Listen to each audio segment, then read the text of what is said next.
Welcome to the world of science fiction. Don't forget to like and subscribe so you don't miss new stories. Enjoy the listening. The nano-forge hummed beneath Election's fingers as he manipulated streams of crystalline particles, carefully weaving them into the intricate pattern taking shape before him. Outside his workshop igloo on Fralice, eternal twilight cast deep blue shadows through the translucent ice walls. Here in his sanctuary, the soft glow of his work illuminated everything in a gentle azure radiance. He adjusted the molecular stabilizers with practiced precision, watching as the weapon core began to crystallize. This piece was different from his usual commissions, not just another pretty bauble for some off-world collector, but art born of necessity, a reminder of why he had chosen exile on this frozen world. Suddenly, the security sensors chimed, breaking his concentration. Election's eyes flicked to the monitoring panel. Something large had breached the outer perimeter, triggering the thermal alarms. He cursed under his breath, carefully setting down his tools, and commanded, "Display external feeds." The holographic interface flickered to life, showing multiple angles of the barren ice field surrounding his compound. At first, he saw only the usual whiteout conditions of a frost storm, but then movement, a figure stumbling through the driving snow. Election zoomed in, frowning. The figure's skin seemed to glow with a faint purple luminescence, visible even through the storm. "Not human, not any species I recognize either," he muttered. The computer analyzed life signs: subject exhibits severe hypothermia, cellular degradation imminent, estimated survival time without intervention, 12 minutes. Election's jaw clenched. He had sworn never to get involved in others' problems again, not after what happened to his family. But watching someone freeze to death outside his door, damn it, he muttered as he grabbed his thermal coat.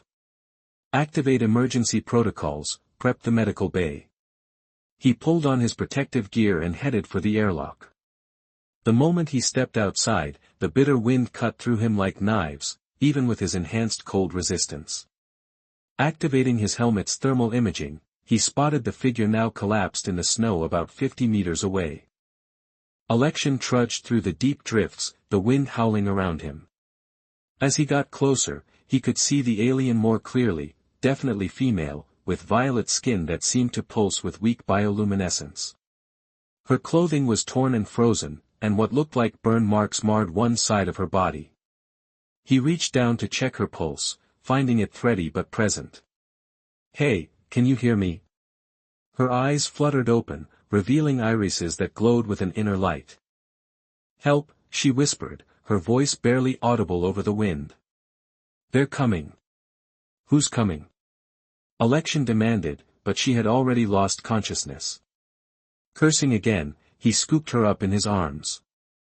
She was surprisingly light, her skin ice-cold against his chest even through his protective gear. As he turned back toward his shelter, something caught his eye, a faint shimmer in the storm, like a heat distortion in the air. His tactical instincts, honed by years of warfare, screamed danger.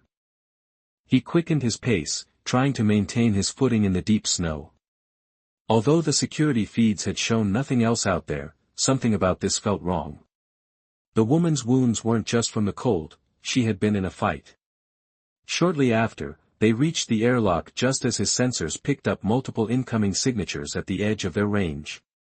The door sealed behind them with a reassuring hiss as the decontamination cycle began.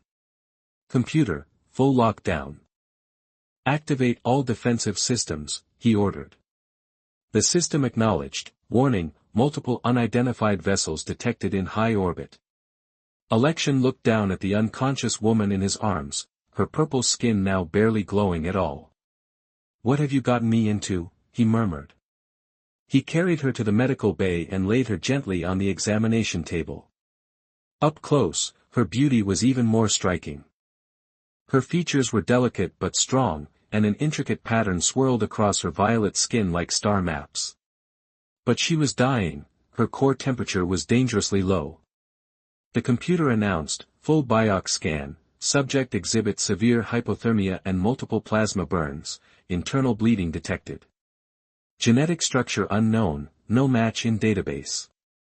Election began removing her frozen outer garments to access the wounds beneath and initiated emergency warming protocols. Prepare synthetic plasma for transfusion, he instructed. As he worked, his trained eye noted details that raised more questions. Her clothing, though damaged, was clearly military grade.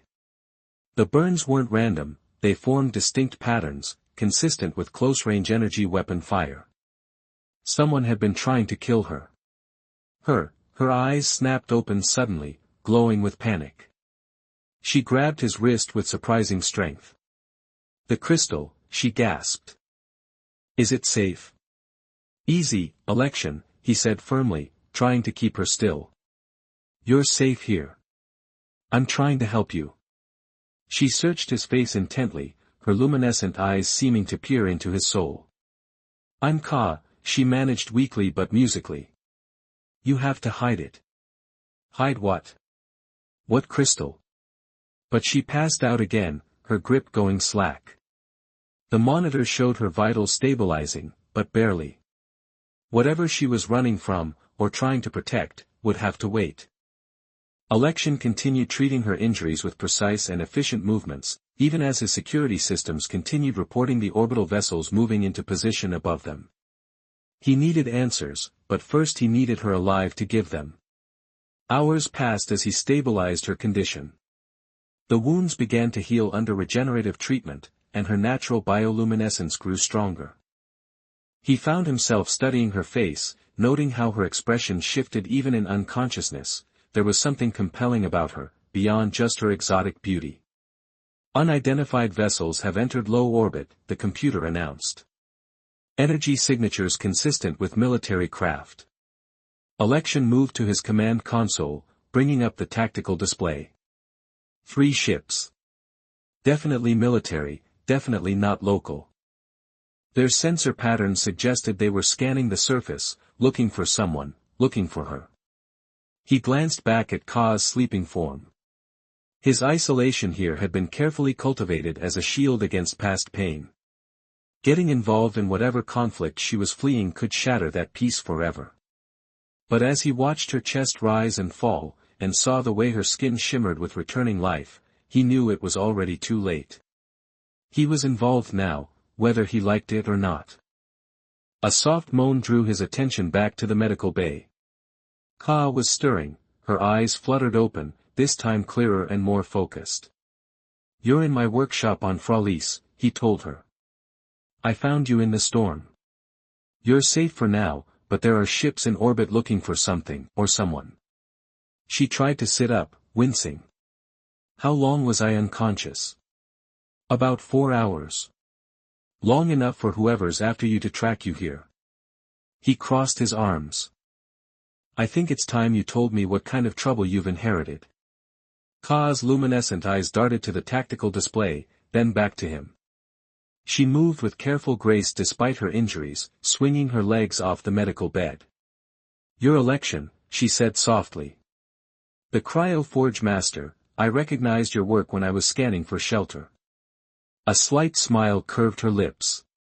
Your reputation reaches far beyond this frozen world. Deflecting, he replied flatly. There are 3 warships up there, and you've got plasma burns that aren't even in my medical database. Start talking. She stood, testing her balance. The medical gown did little to hide her athletic figure, but Election kept his eyes locked on hers. After a moment, she reached into a hidden pocket in her torn uniform and withdrew something that made his breath catch. It was a crystal about the size of his palm, yet it seemed to contain galaxies. As she held it, warm light pulsed from within and the temperature in the room noticeably rose. The soul crystal, she said softly. My people's greatest treasure and greatest burden. It contains the power to generate endless thermal energy, to warm entire worlds. Her expression hardened. Lorden wants it to power his weapons, to turn its life-giving heat into something that brings only death. Election's mind raced with the implications. Lorden, the same tyrant who's been conquering the outer systems. The same. She hesitated, then continued, he's dying. Some rare condition makes him unable to generate body heat. He believes the crystal can cure him, but using it that way would destroy its essence. My people have protected it for millennia, passing it from guardian to guardian. I'm the last. The security system chimed again, warning, ships deploying atmospheric craft.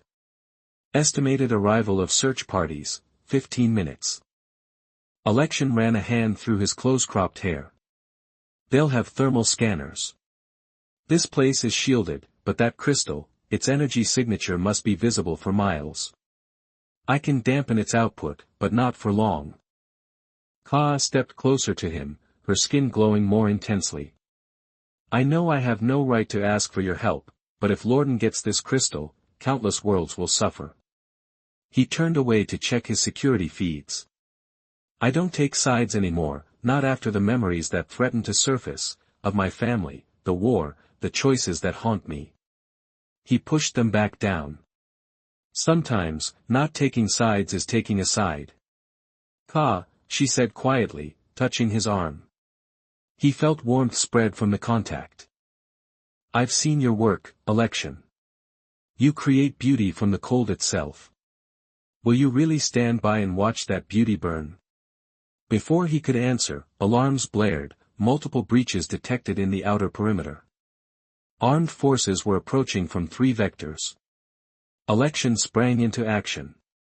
AC, muscle memory, taking over. Computer, activate defense protocol Sigma. Get to the safe room, he instructed. Ka, the 3rd door on the left, your palm print will let you in. I can fight, she protested.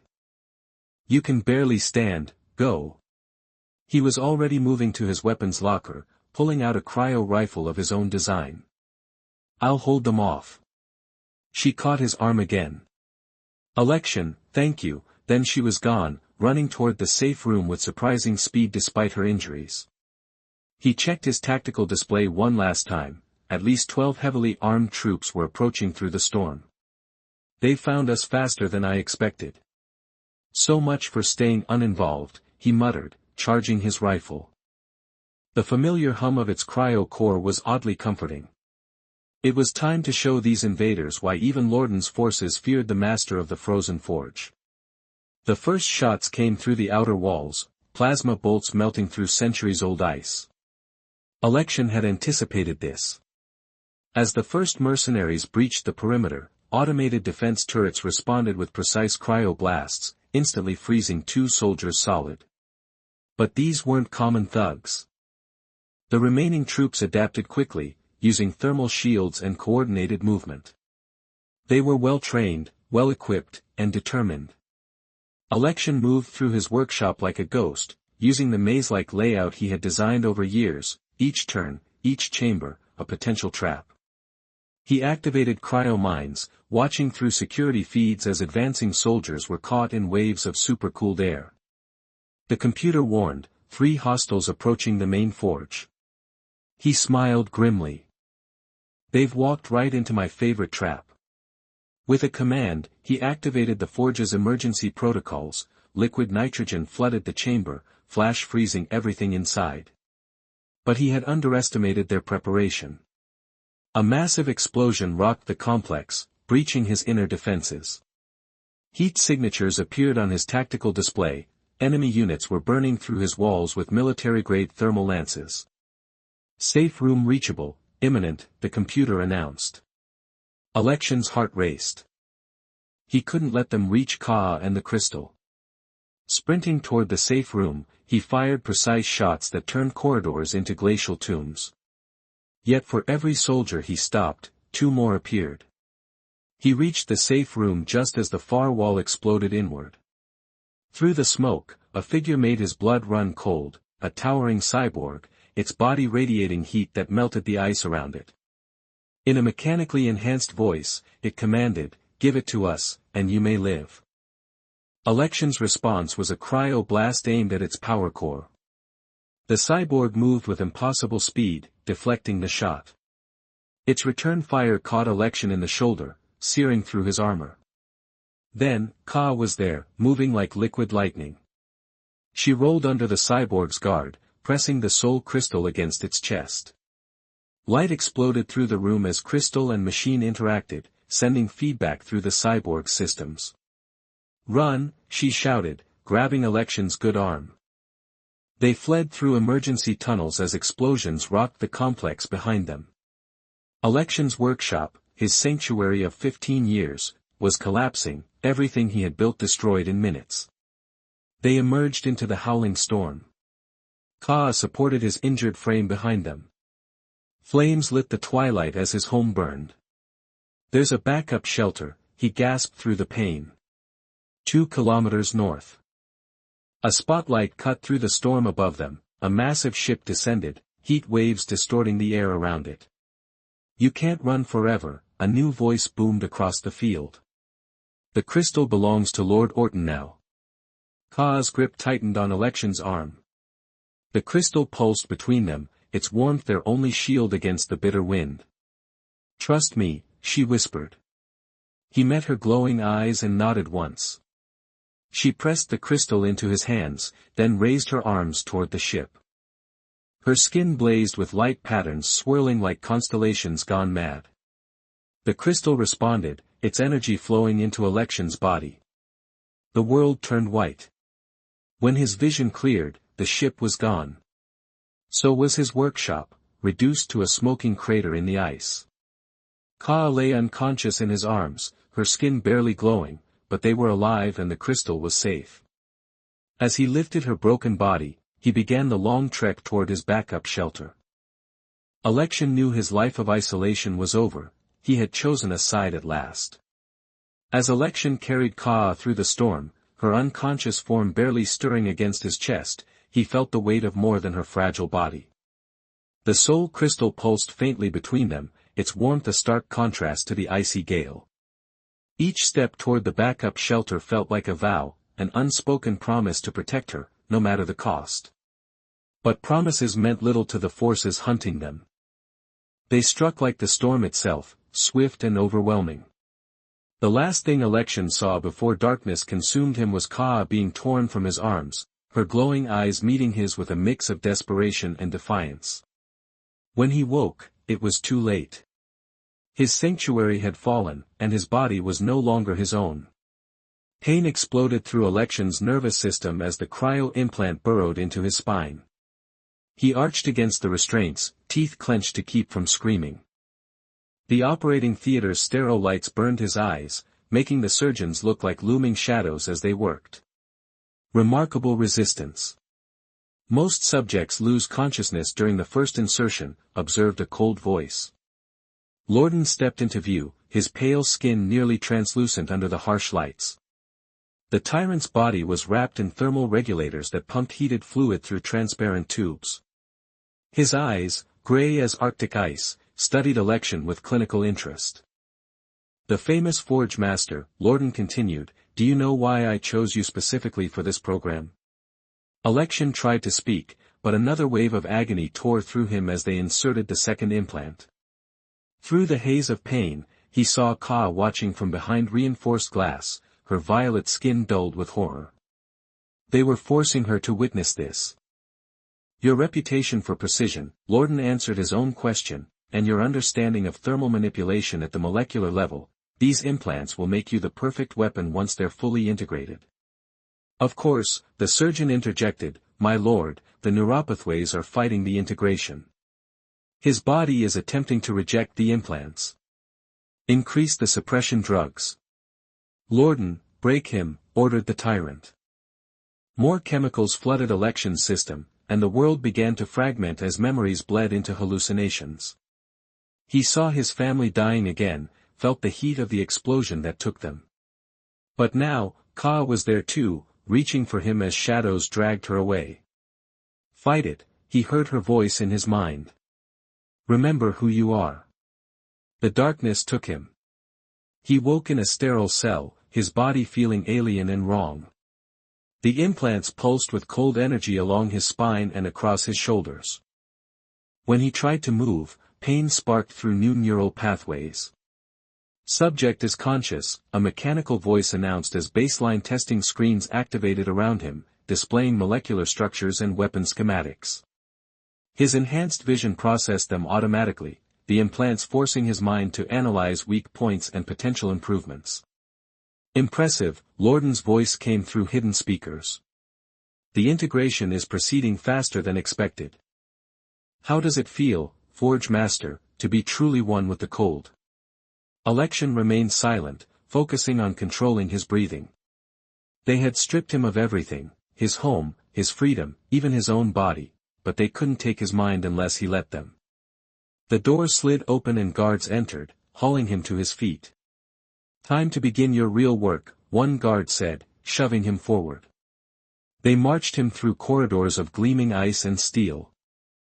The citadel was a monument to Lorden's obsession with cold. Every surface was engineered to maintain precise sub-zero temperatures. Other prisoners watched from their cells as he passed, their eyes hollow. They brought him to a forge that was a twisted mirror of his old workshop. Advanced equipment lined the walls, but everything felt wrong, designed for destruction rather than creation. They shackled him to a workstation, the restraints interfacing with his implants. Your first assignment, a supervisor announced, displaying specs for a cryo cannon. Lord Lorden expects a prototype within 3 days. Election's hands moved automatically, the implants compelling him to work. But beneath the surface of compliance, his mind raced. Every tool they gave him was a potential weapon, every moment they thought him broken was a chance to plan. He caught glimpses of Ka, sometimes being moved between interrogation sessions. Though they never spoke, he learned to read the subtle patterns that rippled across her skin, a language of light that the guards didn't understand. She was resisting too, protecting the soul crystal's secrets. Despite whatever they did to her, days blurred together in an endless cycle of forced labor and pain. The implants grew more integrated, spreading icy tendrils through his nervous system. Yet with each piece he crafted, each weapon he was forced to design, Election learned his captor's weaknesses. Late one night, when the guards thought him lost in work, he caught movement in his peripheral vision. Ka was being escorted past his forge, but something was different. Her skin patterns shifted in a deliberate sequence, a message, crystal intact. Wake, hours, third shift.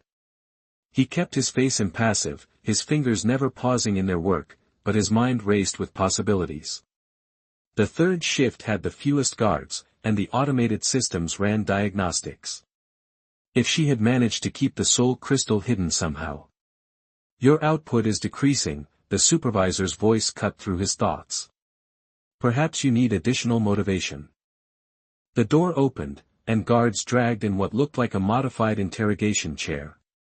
Election, your implants will react instantly, the supervisor said, watching as they forced him into the chair. It interfaces directly with your implants.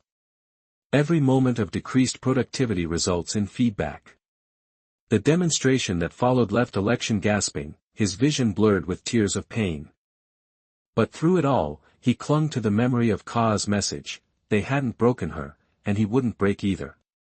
Hours later, back at his workstation, he began embedding subtle flaws in his designs, nothing obvious, just slight imperfections that would compound over time. His real work happened in stolen moments between official projects, tiny components disguised as decorative elements, smuggled to his cell one piece at a time. The wings took shape slowly, hidden within the endless stream of weapons he produced. Each piece had to be perfect, had to interface seamlessly with his implants while appearing harmless. One mistake would cost them everything. One evening, as he worked on what appeared to be an ornamental bracer, Ka was brought in for what the guards called a motivation session. They forced her to stand where he could see her, then activated devices that disrupted her natural bioluminescence. Tell us how to access the crystal's core, the interrogator demanded.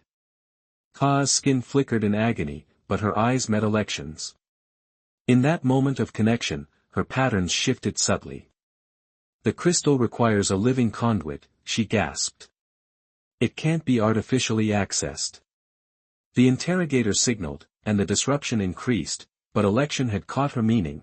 The soul crystal's power could flow through biological pathways, like the ones his implants had created throughout his body. He worked faster after that, purpose driving him through the pain.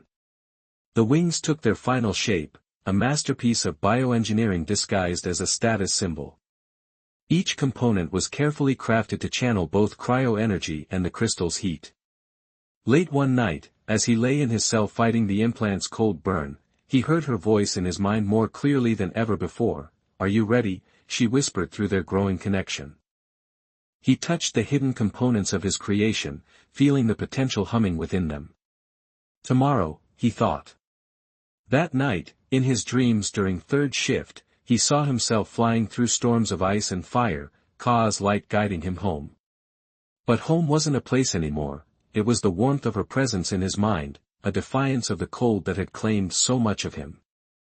The next day would end in freedom or death. Either way, the Forge Master would remind Lorden why the greatest weapons are forged not through force but through necessity. Dawn brought the usual agony as Election's implants reactivated, but today the pain felt different, purposeful. Each freezing pulse through his nervous system was one step closer to their goal. He worked methodically, completing his assigned projects with mechanical precision. The guards had grown accustomed to his apparent submission, barely noticing as he added decorative touches to each piece. None of them noticed how the patterns matched the shifting lights of Ka's skin. "Lord Lorden requires your presence," the supervisor announced mid-afternoon. He wished to inspect Election's progress personally. Election's heart raced, but his implants kept his exterior calm. This wasn't part of the plan. As guards escorted him to Lorden's private chambers, he frantically tried to signal Ka through their connection. The tyrant's quarters were a stark contrast to the industrial sections of the citadel. Rare artifacts lined the walls, each displaying mastery over cold in different forms. Lorden himself sat in a modified life support chair, thermal regulators working overtime to keep his failing body warm. "My finest craftsman," Lorden said, his voice weaker than Election remembered. "Show me what you've created." Election presented his latest weapons, explaining their functions with technical precision, all the while aware of his real creations, hidden components waiting to be assembled. "Extraordinary," Lorden wheezed. "The implants have served their purpose well. But tell me, have you noticed anything unusual about their integration? Any unexpected connections?"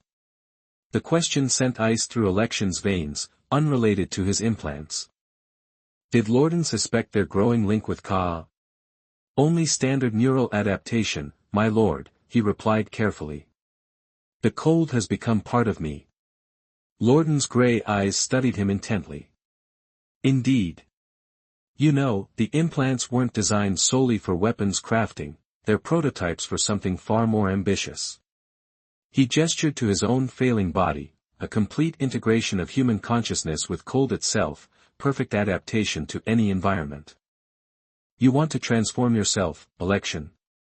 It suddenly struck him, use the soul crystal's power to fuel a complete conversion, not just myself, but imagine an army of perfectly adapted soldiers, immune to temperature extremes, capable of surviving anywhere. Lorden's eyes gleamed with fevered intensity. "Your implants are proof it's possible. All I need is the crystal's power source." The magnitude of Lorden's plan staggered him. This wasn't just about weapons or conquest, it was about reshaping humanity itself. "Of course," Lorden continued, "accessing the crystal's power requires certain sacrifices. Your alien friend has been most unhelpful in this regard, perhaps seeing what the implants have done to you will encourage her cooperation." Election maintained a passive expression, but inside determination crystallized. They had to move tonight, whatever the cost.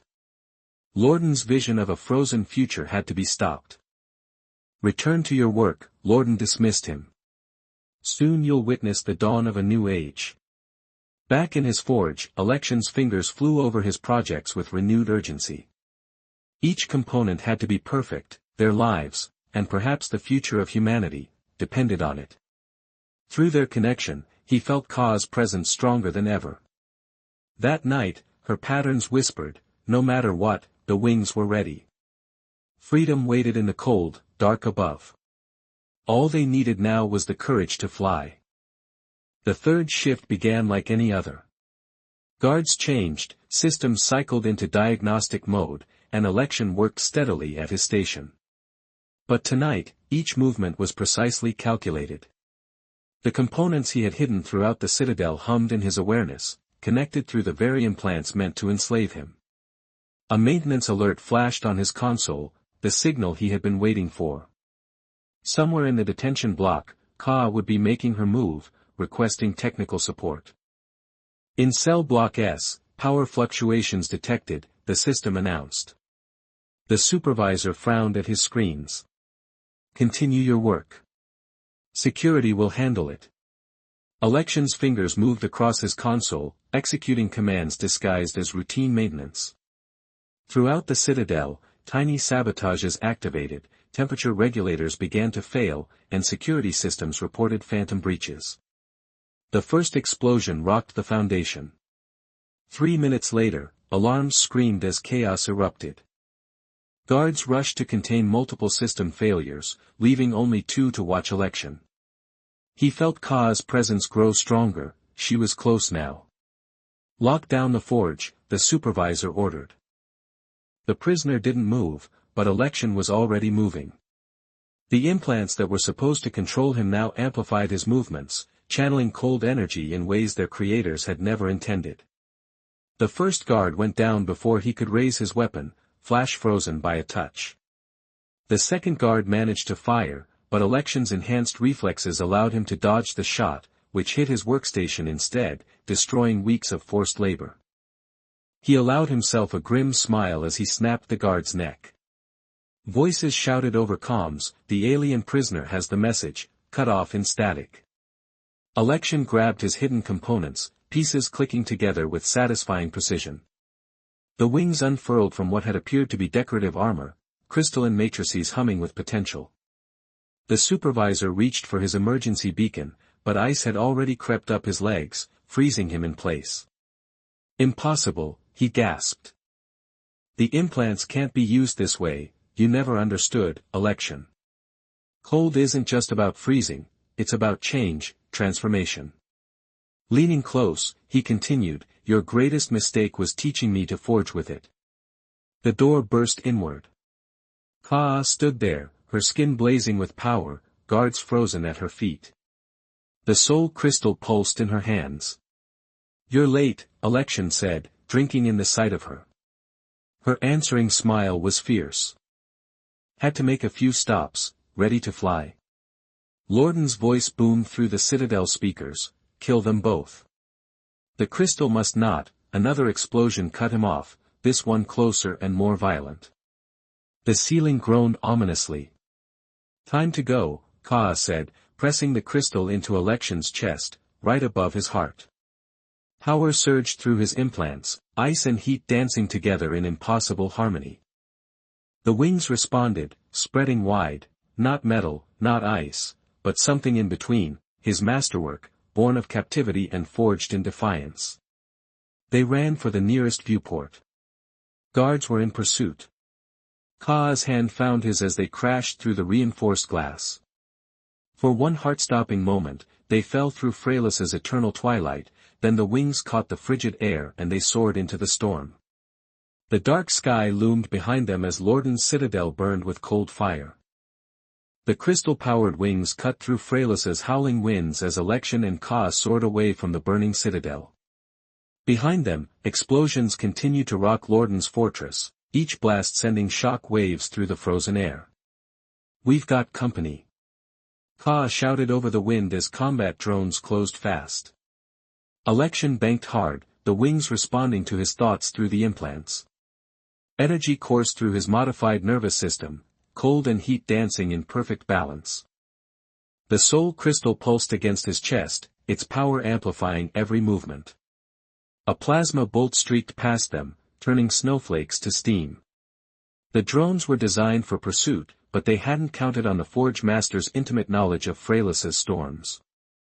"Hold tight," he called to Ka, who clung to his back.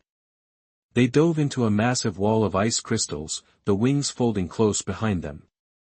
2 drones crashed and exploded, their sensors blinded by the frozen maze. They emerged above the cloud layer, where twilight painted everything in deep purple hues. For a moment, they hung suspended between heaven and earth, and Election felt wonder through their connection. Then more alarms screamed in his enhanced senses. A capital ship was incoming. A massive warship burst through the clouds, its hull crackling with defensive fields. Lorden's flagship, the Eternal Frost, brought its weapons to bear. Desperation set in. Election observed Ka's skin pattern shifting rapidly. The crystal was affecting his implants, he could feel it slipping away. Then let's end this, he declared. He stretched his wings wide, letting the crystal's power flow freely. You said it needs a living conduit, he asked. Yes, but her patterns flared with concern. The amount of energy required could kill you. Trust me, he squeezed her hand. I've got a better idea. They dove straight at the flagship, dodging point defense fire. Election's implants interfaced with the wings, channeling power in ways that defied their original purpose. The crystal sang against his chest, resonating with Ka's essence. Now he shouted as they reached the ship's hull. Ka pressed her hands against Election's implants, her bioluminescence synchronizing with the crystal's pulse. Power exploded through them both, not neither hot nor cold, but something transcendent. The flagship's shield shattered as waves of energy rippled outward. Impossible, Lorden's voice boomed across all frequencies. The crystal responds only to life. Ka finished, Election murmured. And love. You tried to freeze out of the universe what was meant to be shared. Through his enhanced vision, Election saw Lorden in his command center, his thermal regulators failing as the crystal's power interfered with his systems. The tyrant's modified body was rejecting its own implants, unable to handle the pure energy flowing through the ship. You could have used this power to heal, Election, he transmitted instead. But you tried to weaponize it, that was your final mistake. The flagship's hull began to crack, thermal stress tearing it apart from within. They pulled away as secondary explosions chained through the massive vessel. All ships, destroy them. Lorden commanded, his voice cracking. I order you to, his words were cut off as the command center imploded. Throughout the fleet, crews who had suffered under his rule began to rebel, turning on their officers. Election and Ka soared higher, watching the Empire literally fall apart beneath them. The soul crystal's energy spread through the atmosphere, neutralizing the weapons that had kept Fralice in perpetual winter. Look, Ka whispered through breaks in the clouds. They saw the first rays of true sunlight touch the planet's surface in centuries. Ice began to melt, revealing hints of the world that had been buried under Lorden's reign. They landed on a high plateau, exhausted but triumphant. Election's wings folded back, and the crystal's power settled into a steady warmth between them, and within his implants. They're different, he said suddenly, touching his spine. The crystal's energy has transformed us, merged us with your own essence. Ka examined him with glowing eyes. It changed us both, she said, smiling as if recalling a shared secret. A child of two worlds now, with wings speaking of defiance, Election mused, think you could forge a smaller pair? He laughed, a sound still strange but growing more natural. I'm already designing them in my head. Their moment was interrupted by an urgent signal from the sanctuary's communications array.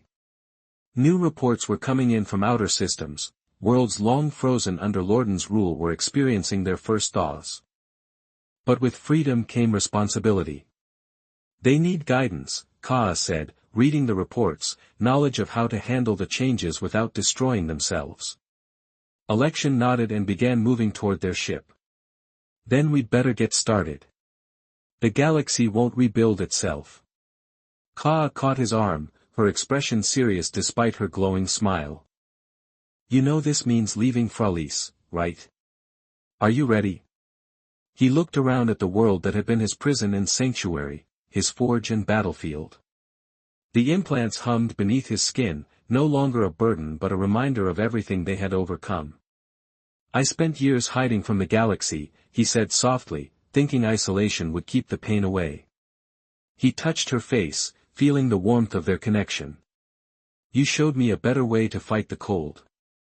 Their ship's engines warmed up as they made final preparations. The soul crystal pulsed steadily in its new housing, ready to bring life to worlds too long trapped in winter. Where to first? Ka asked from the co-pilot's seat, her skin patterns shifting with excitement. Election smiled and spread his wings one last time over their former prison. Wherever the storm takes us. The ship lifted off, carrying hope and warmth to the stars. Behind them, Fralice continued its slow transformation, a living proof that even the deepest cold could be overcome by the right combination of passion, precision, love, and craftsmanship. They had forged something new in the heart of winter. Now, it was time to share that fire with the galaxy. Epilogue.